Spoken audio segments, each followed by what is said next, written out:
ನಮಸ್ತೆ ಸ್ನೇಹಿತರೆ, ಇವತ್ತು ನಾವು ಸವಿಗನ್ನಡ 2ನೆಯ ತರಗತಿಯಿಂದ ಮೊದಲ ಪದ್ಯವನ್ನು ನೋಡುವ. ಮೊದಲನೆಯ ಪದ್ಯ ಆನೆ ಬಂದಿತ್ತು. ಆನೆ ಬಂದಿತ್ತು ಅಣ್ಣ ಆನೆ ಬಂದಿತ್ತು, ಹಬ್ಬದ ದಿನವೇ ಸುಬ್ಬನ ಮನೆಗೊಂದಾನೆ ಬಂದಿತ್ತು. ಅಪ್ಪನು ಕೊಟ್ಟ ತೆಂಗಿನಕಾಯಿ ಗೊಳಕ್ ನುಂಗಿತ್ತು, ಅಮ್ಮನು ಕೊಟ್ಟ ಬೆಲ್ಲದ ಉಂಡೆಯು ಗುಳುಂ ಆಗಿತ್ತು. ಉದ್ದ ಸೊಂಡಿಲು ಸಣ್ಣ ಕಣ್ಣು ಬೆಳ್ಳನೆ ಕೂಡಿತ್ತು, ದಪ್ಪನೆ ಕಾಲು ಅಗಲದ ಕಿವಿಯು ಮೋಟು ಬಾಲವಿತ್ತು. ಕಾಲಿಗೆ ಗೆಜ್ಜೆ ಕೊರಳಲಿ ಗಂಟೆ ಆನೆ ಬಂದಿತ್ತು, ಮೈ ಮೇಲೆಲ್ಲ ಚಿನ್ನದ ಬಟ್ಟೆ ಫಳಫಳ ಹೊಳೆದಿತ್ತು.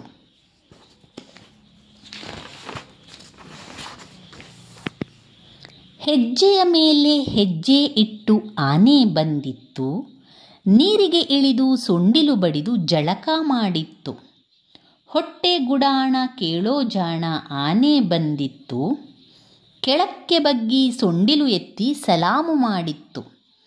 ಬನ್ನಿರಿ ಮಕ್ಕಳ ಸವಾರಿ ಮಾಡಿ ಎಂದೂ ಕರೆದಿತ್ತು, ಮಕ್ಕಳನ್ನೆಲ್ಲ ಕೂರಿಸಿಕೊಂಡು ಸವಾರಿ ಹೊರಟಿತ್ತು. ಬರೆದವರು ಬೆಂಡರವಾಡಿ ಸುಬ್ರಹ್ಮಣ್ಯ ಶರ್ಮ. ಕೆಳಗಿನ ಪ್ರಶ್ನೆಗಳಿಗೆ ಉತ್ತರ ಹೇಳಿರಿ. ಆನೆ ಯಾವ ದಿನದಂದು ಮನೆಗೆ ಬಂದಿತ್ತು? ಆನೆ ಹಬ್ಬದ ದಿನವೇ ಸುಬ್ಬನ ಮನೆಗೆ ಆನೆ ಬಂದಿತ್ತು. ಯಾವ ದಿನದಂದು ಆನೆ ಬಂತು? ಹಬ್ಬದ ದಿನದಂದು ಮನೆಗೆ ಆನೆ ಬಂದಿತ್ತು. ಯಾರ ಮನೆಗೆ ಆನೆ ಬಂದಿತ್ತು? ಸುಬ್ಬನ ಮನೆಗೆ ಆನೆ ಬಂದಿತ್ತು. ಆನೆಗೆ ಅಮ್ಮ ಏನನ್ನು ಕೊಟ್ಟಳು?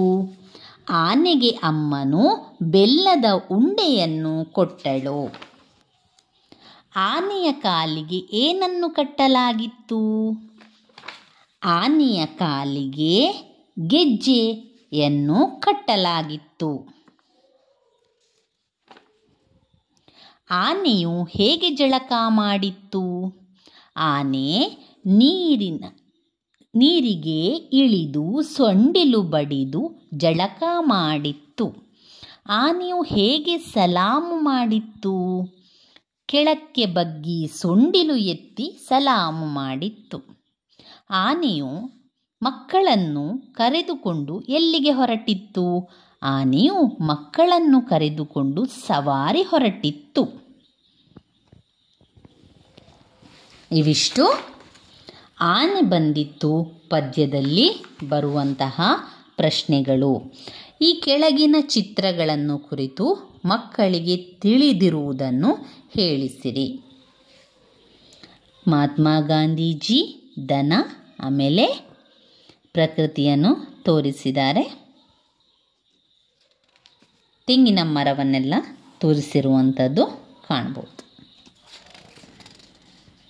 ಇನ್ನು ಮುಂದಿನ ಪಾಠದಲ್ಲಿ ನಾವು ರೈತ ಮತ್ತು ಹದ್ದು ಪಾಠವನ್ನು ಮುಂದಿನ ವಿಡಿಯೋದಲ್ಲಿ ನೋಡಿಕೊಳ್ಳುವ. ಸ್ನೇಹಿತರೆ, ನನ್ನ ವಿಡಿಯೋಸ್ ಎಲ್ಲ ನಿಮಗೆ ಇಷ್ಟ ಆಗ್ತಾ ಇದ್ದರೆ ಲೈಕ್ ಕೊಡಿ, ಶೇರ್ ಮಾಡಿ, ಸಬ್ಸ್ಕ್ರೈಬ್ ಮಾಡಲಿಕ್ಕೆ ಮರಿಬೇಡಿ. ಹಾಗೆ ಇಲ್ಲಿ ಕೆಲವೊಂದು ಚಿತ್ರಗಳಿದೆ. ಮಾಡಿ ಕಲಿ ಹಾಡಿ ನಲಿ ಎನ್ನುವಂಥದ್ದು. ಚಿತ್ರಕ್ಕೆ ಬಣ್ಣವನ್ನು ತುಂಬಿಸಬೇಕು.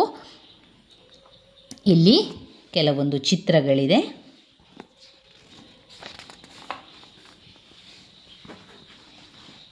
ಇವಿಷ್ಟು ಭಾಗ 1ರಲ್ಲಿ ಬರುವಂತಹ ಪದ್ಯಗಳು ಮತ್ತು ಪಾಠಗಳು.